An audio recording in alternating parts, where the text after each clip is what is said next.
قل اللہم مالک الملک تؤتی الملک من تشاء وتنزع الملک ممن تشاء. حکومت دینا اور حکومت لینا یہ اللہ کے ہاتھ میں ہے، لیکن وہ تعز من تشاء وتذل من تشاء الگ سے ذکر کیا ہے، وہ الگ سا ذکر کیا ہے. یعنی حکومت تو دے دے گا لیکن یزید کو دے دے گا، اور پھر عزت جب دے گا تو حسین کو دے دے گا.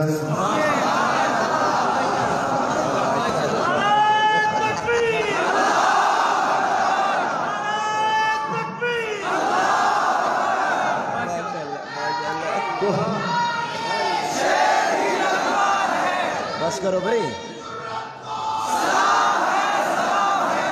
تو اقتدار اور کرسی یہ الگ چیز ہے، عزت الگ چیز ہے. اقتدار کا میدان اور ہے اور عزت دینے کا میدان اللہ نے تقسیم کیا دونوں کو، اور دونوں عاطف کے ساتھ دونوں میں فرق ہے، اور عاطف مغیرت کی طرح کرتا ہے.